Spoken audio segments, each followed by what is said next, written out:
Olá, meus irmãos. A paz do Mestre Jesus esteja com todos vocês.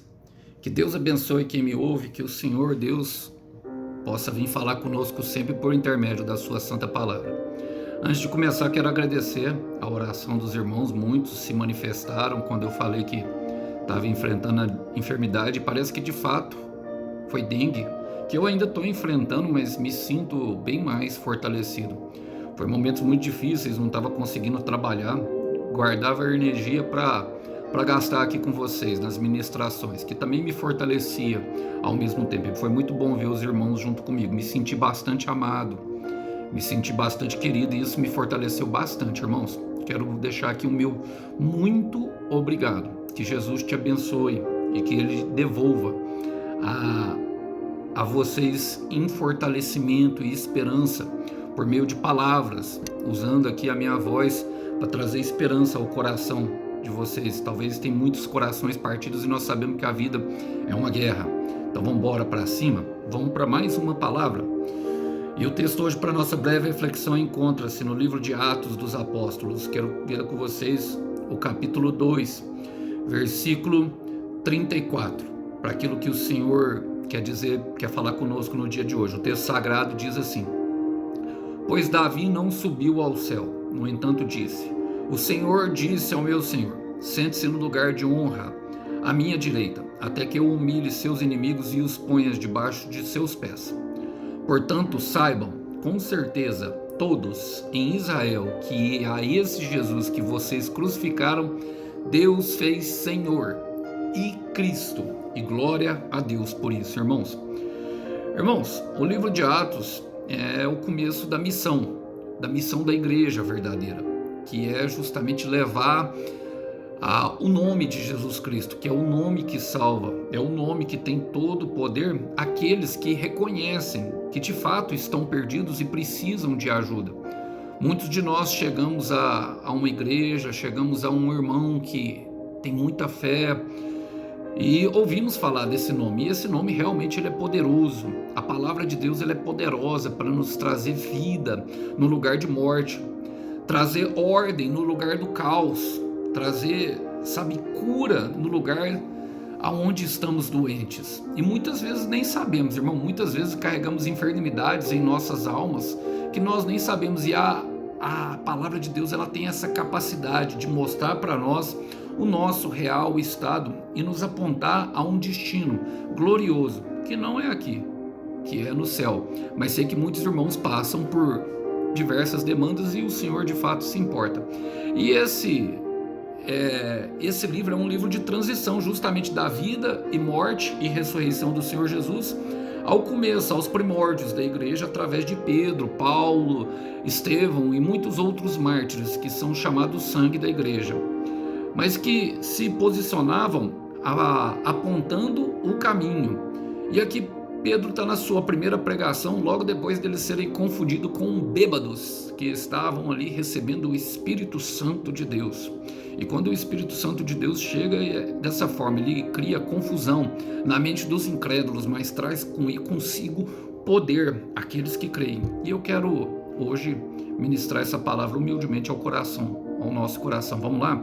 Diz assim: Pois Davi não subiu ao céu, no entanto disse. Eu gosto dessa expressão porque ele traz, irmão, justamente um patriarca, um homem que era idolatrado, que era tido como o grande rei, e de fato Davi foi. Deus deu um reinado para ele muito glorioso. A estrela de Davi ela é conhecida pela bandeira de Israel até hoje, no mundo todo. O mundo inteiro respeita Israel por causa do governo que Davi exerceu logo depois de Saul, um governo fracassado, um governo que não tinha a dependência de Deus. Mas é bom Pedro começar com essa forma, porque, irmãos, homens comuns, e Davi era um homem comum. Tiago fala sobre Elias, que era outro homem aclamado como profeta, fala assim: Elias, homem comum, sujeito às mesmas coisas e às mesmas dificuldades e às mesmas paixões que nós. E muitas vezes nós temos uma tendência a idolatrar homens. Homens comuns não podem oferecer salvação. Coloque sua expectativa em Deus, irmão. Coloque sua expectativa em Jesus Cristo. Eu quero repetir: coloque a sua expectativa em Jesus Cristo. Pedro, que estava pregando, ele aprendeu bem isso, irmãos. E quando que nós conhecemos um verdadeiro homem e uma mulher de Deus, irmãos? Eles não têm fome e sede, sabe, de palcos. Eles não têm obsessão por palcos e por honra. Eles têm fome e sede de justiça e eles apontam para um nome. Olha, em Atos 10, 26, Pedro ali de frente a Cornélio, há uma missão que o Senhor deu para ele. Cornélio, no desespero, um homem influente, um homem cheio de pompa, fala que ele era centurião, que ele era líder de centúrias, poderia até mesmo mandar prender Pedro, e o desespero talvez era tão grande daquilo que ele estivesse passando na vida dele, que quando Pedro entra na casa dele, ele se ajoelha e começa a adorar Pedro como se Pedro fosse um ser celestial. Mas no capítulo 10 de Atos, versículo 26, Pedro fala: mas Pedro o ergueu, dizendo: levanta-te, que eu também sou homem. E como nós temos precisado de homens assim, como nós temos precisado de mulheres assim, que em vez de pedir honra, em vez de pedir adoração, às vezes até mesmo com um coitadismo, com algo, sabe, querendo ser, que peguem as pessoas e levantem da sua miséria, que mostrem para as pessoas qual é o caminho. E qual que é o caminho? Jonas, na sua oração de dentro da boca do peixe, em Jonas capítulo 2, versículo 9, ele fala: somente do Senhor é a salvação. Somente do Senhor. E é o que Davi fala. Olha o que Davi diz: o Senhor disse ao meu Senhor: sente-se no lugar de honra, à minha direita. Isso é o mistério da Trindade. O Pai dizendo ao Filho: sente-se ao meu lugar de direita. Porque direita, irmão, a mão direita, um homem e uma mulher de Deus, eles usam a mão direita quando eles vão impor a mão na cabeça de alguém, tanto para batizar no Espírito, como para curar, ou como para expulsar um demônio, porque é ali onde se concentra a autoridade. E Senhor fala justamente de que Deus, irmão, é o dono de tudo. Mas na verdade, meu irmão, é Jesus que é o dono de tudo. Jesus é o dono do mundo, irmão, e ele não é tratado dessa forma. Jesus é o dono de todas as coisas. Todas as coisas estão sujeitas para ele. Na terra, debaixo da terra e no céu. Os anjos se curvam diante ao Cordeiro. Todos se curvam diante ao Cordeiro. E mesmo que talvez eu fale com alguém que não tenha se curvado, saiba de uma coisa: há uma promessa e todos se curvarão diante dele. Ele é o Senhor e ele pode todas as coisas. Então apresente o seu problema para ele. Em Salmos 20, quero puxar esse versículo aqui, eu falo muito dele e de fato ele é um versículo que traz bastante confiança do salmista Davi. Salmos 20, versículo 7 e 8, escrito pelo próprio Davi, fala: uns confiam em carros e outros em cavalos, mas nós faremos menção do nome do Senhor nosso Deus. Uns encurvam-se e caem, mas nós nos erguemos e ficamos de pé. E eu talvez esteja pregando aqui para pessoas que não sabem que mesmo depois de muita aflição, mesmo depois de muito sofrimento, mesmo depois de muita dor, muita decepção, com pessoas ainda continuam de pé. Não sabe como. Irmão, é porque a sua confiança está em Deus. A sua confiança está naquele que é a fonte de todo o poder. A sua confiança e a palavra que ele implantou em teu coração te fortalece para que você chegue até o fim. Porque ele é o dono de todas as coisas. Ele pode tudo. Posso todas as coisas naquele que me fortalece. Cristo Jesus, o nome que está acima de todo nome. Ele é o Rei, Ele é o Senhor, Ele é o Todo-Poderoso Deus, que se fez humilde justamente para vir e nos ajudar num ato de preocupação, e estender um vivo e novo caminho para aquele que nele crê. Então continue crendo, irmão. Não se curve à dor, não se curve ao momento. Saiba que a palavra continua falando: até que eu humilhe seus inimigos e o ponha debaixo dos seus pés. E quem é os pés de Jesus, irmão? Quem é as mãos de Jesus? Nós somos o seu corpo hoje. A palavra deixa isso bastante claro em 1 Coríntios 12. Ele diz que na Santa Ceia ele falou que o corpo dele seria repartido entre vós, a igreja, inclusive entre Pedro, que estava ali espalhando essa notícia para todo aquele que nele crê, irmão. E muitas vezes nós supervalorizamos o inimigo, mas o inimigo, irmãos, ele vai ser esmagado na nossa caminhada. Sim, é debaixo dos nossos pés, um passo atrás do outro, um dia de cada vez. É na construção da nossa história, é naquilo que Deus está escrevendo com o seu dedo, é no nosso caminhar, é em cada dia que nós não nos desistimos, é em cada dia que nós recusamos a desistir. Muitas vezes a vontade de desistir aumenta, e muitas vezes a vontade de continuar vai diminuindo, mas desistir de fato não pode fazer parte dos planos, porque chegará um momento em que todos os inimigos serão dissipados. Na construção da nossa história, meu irmão, Deus dissipará todos os nossos inimigos. Eu quero repetir, na construção da nossa história, na nossa caminhada, é nos nossos passos de fé que Deus dissipará todos os nossos inimigos. E eu não sei quantos você tem, irmão. Eu sei que os meus são muitos. Eu sei que eles se colocam na minha frente tentando me parar, tentando me fazer curvar a dor. Mas Deus é mais forte. Eu quero repetir, Deus é mais forte, irmão. Deus sempre foi e sempre será fiel. Ele continua o mesmo e Ele não mudou. Muitas vezes nós pensamos que vamos sucumbir à dor.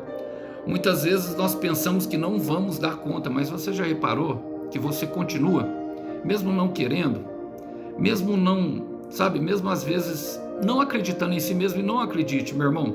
Assim como Pedro não acreditava em si mesmo, erga as pessoas. Sou homem igual a ti, porque nós somos de fato limitados. Mas não se trata de nós, se trata de um Deus todo ilimitado. Olha, eu gosto de um versículo que está em Salmos 25. É uma oração. E o livro de Salmos, ele é bastante emotivo. Ele mostra e expressa a realidade de homens que dependiam muito de Deus e transcendem, ao passar de muito tempo, conseguem expressar e conseguem nos conectar ao céu através da dor deles, que eles sentiram, a súplicas de alma e súplicas de espírito de pessoas que passaram por adversidades como nós, mas que colocavam totalmente a sua esperança em Deus contra os inimigos. E a guerra ela é espiritual, irmão, a guerra é monstra. E nós, soldados, de fato, muito poucos somos, não são muitos que querem, sabe, provar daquilo que é uma renúncia, que agrega o valor, que nos agrega justamente a fome e a sede de justiça para a nossa vida e para a vida daqueles que nos amam, se entregando ao pecado muitas vezes, se entregando à devassidão da carne, à fogueira das vaidades. Mas em Salmo 25, versículo 1 e 3, o salmista diz: a ti, Senhor, elevo a minha alma, Deus meu, em ti confio. Não seja eu envergonhado, não triunfem sobre mim os meus inimigos. Não seja envergonhado nenhum dos que em ti esperam. Você espera em Deus, irmão? Você espera em Deus, minha irmã? Eu espero e eu tenho certeza da minha vitória. Envergonhados sejam os que sem causa procedem traiçoeiramente.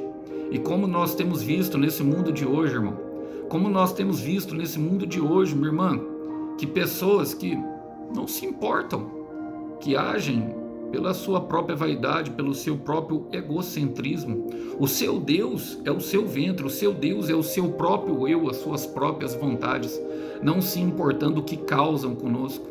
E muitas vezes são amigos de perto. Davi fala no Salmo 55, aquele que me traiu é justamente aquele que ia comigo à casa do meu Deus. Se fosse alguém de longe, ainda eu nem me ofenderia, mas como é alguém de perto, e normalmente nós nos sentimos ofendidos porque é de perto.